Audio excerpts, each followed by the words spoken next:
Interesting facts. Below is a list of the Magnificent Seven hidden truth and facts you probably don't know. The horse that Chris Pratt rode in this film was the same horse in War Horse, 2011. According to director Antoine Fuqua, one of the reasons that Martin Sensmeyer was cast as Native American Red Harvest was that Sensmeyer had luxuriant, almost knee-length hair when he auditioned, not having been told that this had been a selling point. Since Sensmeyer cut his hair shortly thereafter, Fuqua was upset, but then had the idea for Sensmeyer to have his hair cut into a mohawk, which fortunately also turned out to be historically accurate. James Horner worked on this film after he and Antoine Fuqua became close friends while making Southpaw, 2015. According to Fuqua, Horner's team visited him on the film set in Baton Rouge, Louisiana, 1 month after Horner's accidental death, to deliver the completed score. Horner had been so inspired after reading the script that he composed the entire score during pre-production. This is one of the few Western movies where an actor's ethnicity matches their characters. Byung-hun Lee is East Asian, Korean, Martin Sensmeyer is native Alaskan, Tlingit, and Manuel Garcia Ralpho was born in Guadalajara, Mexico. Later in the movie, Chris Pratt uses a shortened lever-action rifle. This unique firearm, nicknamed the Mare's Leg, was made popular by Steve McQueen in his series Wanted, Dead or Alive, 1958. Pratt's character is McQueen's character from The Magnificent Seven, 1960. When Red Harvest first appears, he speaks in Comanche, the language of his character. However, when he states, "My name is Red Harvest," it is in Tlingit, the language of Martin Sensmeyer's native, Alaskan, people. The theme song from the original The Magnificent Seven, 1960, plays during the end credits. Denzel Washington and Chris Pratt were the first two actors cast. Antoine Fuqua knew that both men had expressed interest in appearing in a Western film. Getting Washington was easy, but Fuqua initially was unsure which role Pratt would fit in. On the second phone call between Fuqua and Pratt, the latter started to sing "O Shenandoah," which Fuqua immediately declared that Pratt is Steve McQueen. Almost each time there is a shot of Vasquez, the Mexican cue is heard, which is actually reused cue from James Horner's earlier score for The Mask of Zorro, 1998. The Gatling guns used in the time period of this film were chambered in .4570 Government, which had a muzzle velocity of 1.600 feet per second, a 300-grain lead bullet, and had a range of well over a mile. In fact, the Army's standard target at the time the caliber was used was a 6x6 wooden target at 600 yards, well over the distance shown in this film, and the .4570 round was also used to shoot bison, buffalo, in the late 1800s, so modest cover would not have saved you, and the range for the Gatling gun in the movie was more than accurate. Chris Pratt's character tells a story of a guy falling off a 5-story building. At every floor the people hear him say, "So far, so good." This is in homage to Steve McQueen's character on the original The Magnificent Seven, 1960, telling the same tale, except it was a 10-story building. Denzel Washington's first Western film. James Horner uses the same 5-note French horn progression in parts of the score, notably the riding scenes, that he previously used in Avatar, 2009. James Horner only wrote 7 pieces for the film. Jason Momoa was originally going to appear in the film. He dropped out due to his commitment with Aquaman, 2018. Denzel Washington and Ethan Hawke's third collaboration with director Antoine Fuqua since Training Day, 2001. Hawke co-starred in Brooklyn's Finest, 2009, and Washington starred in The Equalizer, 2014. Martin Sensmeyer's character name Red Harvest is in homage to the Dashiell Hammett story of the same name which Akira Kurosawa borrowed for the plot of his other great samurai tale, Yojimbo, 1961. Kurosawa wrote the movie Seven Samurai, 1954, upon which The Magnificent Seven, 1960, is based. The characters use explosives produced by the Giant Powder Company of San Francisco. The company began operations in 1868 as the U.S. first manufacturer of dynamite under exclusive license granted personally by Alfred Nobel, the inventor of dynamite. Some areas of Baton Rouge, Louisiana, where filming took place, had to be re-landscaped to resemble the Old West. Wagner Moura was originally cast as Vasquez. The role was recast because he was committed to film the Netflix show Narcos, 2015, in which he plays Pablo Escobar. The cabin where Jack Horn lives is also featured in True Grit, 2010, starring Jeff Bridges. Haley Bennett and Denzel Washington both previously starred together in The Equalizer, 2014, also directed by Antoine Fuqua.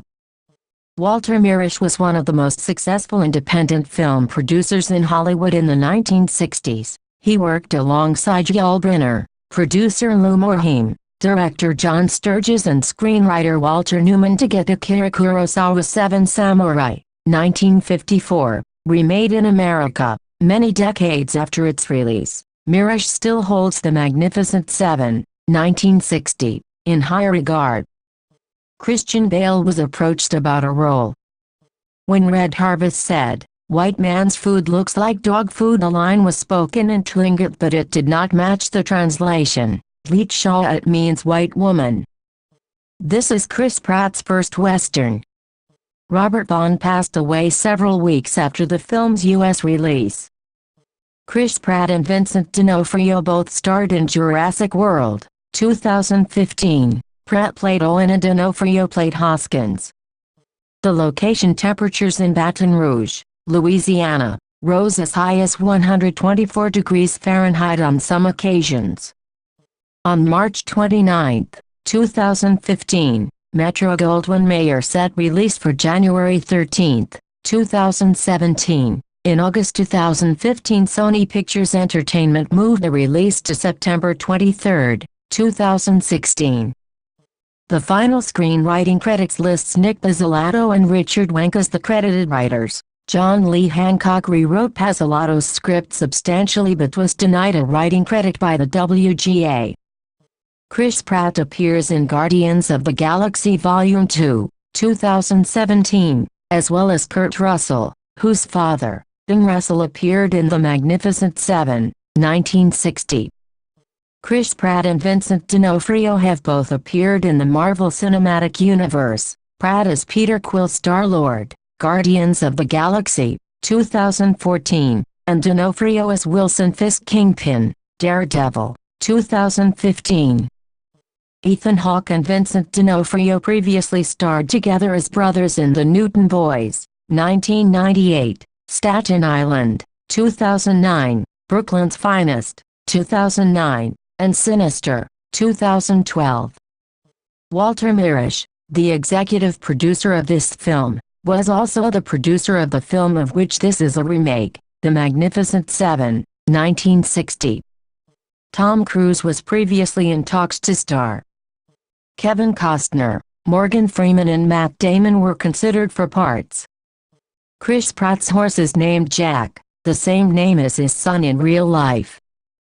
As a teenager, Antoine Fuqua was inspired to be a filmmaker after watching two films, The Magnificent Seven, 1960, and Scarface, 1983. He once said that he would lobby to do a remake of these films if there would be a plan to do so. Fortunately, he got his chance. Producer Roger Birnbaum wanted to do a remake after leaving his position as co-chairman of MGM, saying the original film and its characters underline the theme of mortality, a theme that he holds after surviving a gastrointestinal tumor. James Horner had composed the soundtrack of Battle Beyond the Stars, 1980, which was a futuristic remake of Seven Samurai, 1954, which was remade as The Magnificent Seven, 1960. In the original Westworld, 1973, Yul Brynner's character was modeled after his character from the film The Magnificent Seven, 1960. Chris Pratt appeared in Jurassic World, 2015, which was also based on a story by Michael Crichton, about an amusement park gone wrong. Ethan Hawke's second Western of 2016, The first was In a Valley of Violence, 2016. Antoine Fuqua's second PG-13 theatrical film. In the beginning of the film, Joshua Faraday encounters a man who calls himself the Two-Gun Kid. Faraday is played by Chris Pratt, who also portrays Peter Quill, Star-Lord, in Guardians of the Galaxy, 2014, based on the characters from Marvel Comics. In the comics there is also a character named Two-Gun Kid, and he was even a member of the Avengers. The film reunites Denzel Washington with Ethan Hawke and Antoine Fuqua, whom Washington had worked with on Training Day, 2001. This is Chris Pratt's second remake. His first was Delivery Man, 2013. This was Antoine Fuqua's first feature film to be rated M. His previous ones had been rated MA and R. The cabin that Jack Horn lives in is the same cabin from True Grit where Jeff Bridges kicks the Indian dwarves off the balcony. This is the second time Haley Bennett appeared in a movie using the Magnificent Seven, 1960, theme. The first was Hardcore Henry, 2015. The original 1960 The Magnificent Seven, 1960, featured Yul Brynner, who later appeared in Westworld, 1973. A film about a theme park that goes wrong, directed by Michael Crichton and based on his novel. Chris Pratt appeared in Jurassic World, 2015, which was also based on a Michael Crichton novel.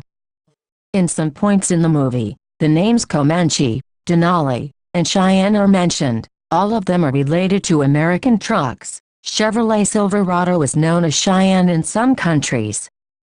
Chris Pratt's earlier film Guardians of the Galaxy, 2014, was about misfits, a thief, an assassin, two bounty hunters, and a vengeful warrior, who come together to stop an evil fanatic from wiping out the inhabitants of a planet. The Magnificent Seven, 2016, is a similar film about characters who are bounty hunters, gunfighters and outlaws who join forces to help a village deal with another evil fanatic.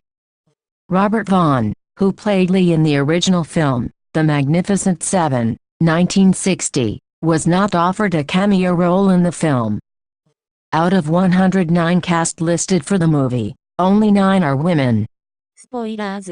The trivia items below may give away important plot points. Of the 7, the 4 who don't make it either died ironically or unknowingly alluded to their deaths. Jack Horn, his vest was mended. The woman stating that the stitching would outlast him. He dies by the hands of a Native American, of which he had scalped 300 in his lifetime as a bounty hunter. Good night and Billy, where I go, Billy goes. He later states I pulled the trigger in violence, I'll die a ghastly death. Faraday, when they take the explosives from the mine he states I've always wanted to blow something up. Afterwards it becomes the last thing he does. The Battle of Antietam, where Goodnight earned the nickname the Angel of Death, took place 17 years before the Battle of Rose Creek. Matt Bomer, Matthew Cullen, died at the beginning of the movie, even before his name appeared in the opening credits. Matt Bomer is listed in the opening credits, even though he dies at the beginning of the film. Cam Ugandit, who plays a larger role, is not. In Training Day, 2001, also directed by Antoine Fuqua, Denzel Washington dies and Ethan Hawke lives. In this film, it's the reverse. Washington lives and Hawke dies. Both were killed by automatic gunfire in their respective films. Josh Faraday, Chris Pratt, gave away a hint to the ending, when the gang found explosives in a barn, by saying I always wanted to blow something up. The Magnificent Seven Facts and Truths.